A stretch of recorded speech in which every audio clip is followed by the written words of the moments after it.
We want to bring you an update on the water crisis hitting Jackson, Mississippi.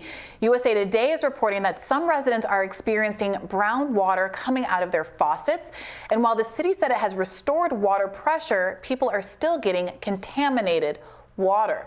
A reporter in the state shared this video of her running water in Jackson, Mississippi. And there's a new layer to this story.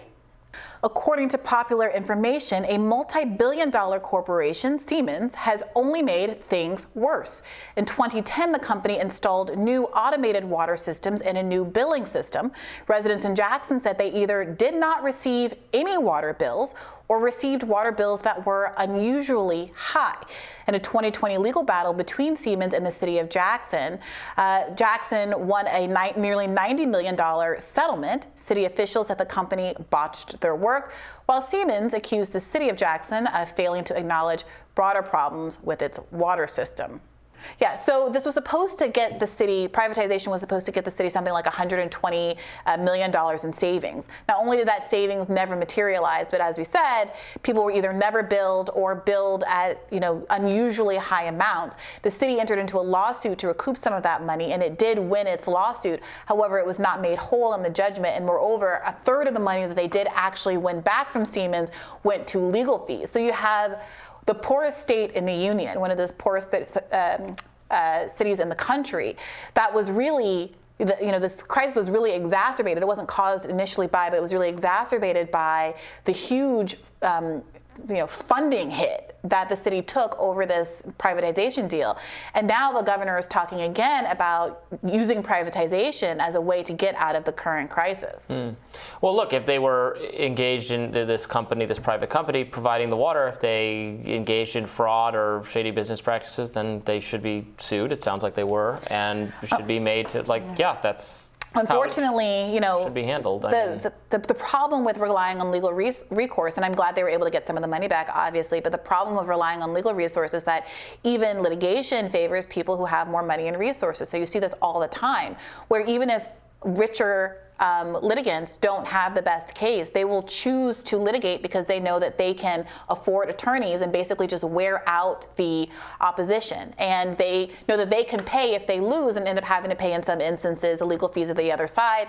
And so people who aren't able to do that don't want to take the risk. They have a very different risk calculation, right? So as in this case, even if you win your judgment, you aren't necessarily made whole, and who's the one that's taking the hit on all of this? The citizens of Jackson. Well, right. I mean, but the idea would be, if this company has this history of not providing good service, why would in the future it would behoove a different city not to enter into an agreement with this company because they're shady and they screwed up last time? Well, that might help the next city down the line, but unfortunately, look, the governor right now is talking about doing this again, doubling down, not with Siemens, but generally speaking with the privatization bill. We saw this happen in Flint, Michigan. Remember that the reason why Flint's pipes got corrupted wasn't just the pipes are old and they're falling apart as pipes do over time.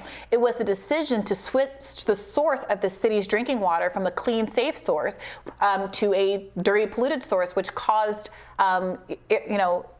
permanent damage to the pipes and caused them to corrode in a way that corrupted the city's water supply. The decision was to put the cleaner, good water for corporate interests toward a plant instead of it being diverted toward human beings. The reason they decided to switch the water source was it would involve basically a shovel-ready projects kind of thing. The government in its, I think this is a stupid idea, but it was very much like, we can create jobs. Look at this. They'll have to do work on the new facilities, and they thought it'd be good for the community to stimulate the economy to have jobs. That was really dumb, and it didn't work out. Well, and they ended up. But it was a government. I mean, it was a government planned job. It was a government. The Republican governor, with the backing of Barack Obama, I got to say, who went in there and justified a lot of it very famously, drinking the tap water to prove that it was better after the fact. But you're right. It was a Republican governor. And it was a Democratic city mayor. It was a Republican appointed. And it was disgusting how many people on both sides of the aisle very frequently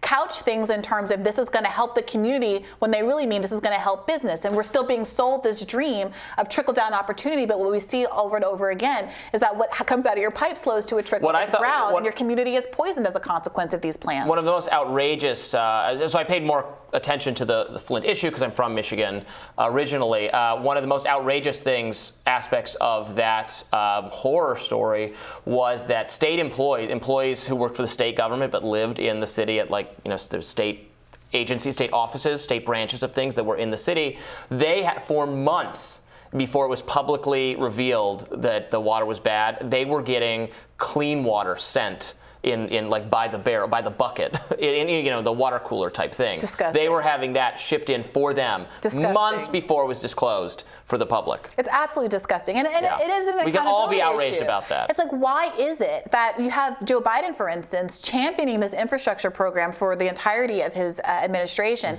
talking about how important it is to get back to the America of the 1950s and 60s we were proud of, where we had these great statewide, countrywide infrastructure projects that really genuinely did enable industry, and to now not see nearly as much attention devoted to the crisis ongoing in the capital city of the state in the United States of America as attention is being paid to frolics and detours on the other side of the Atlantic in Ukraine.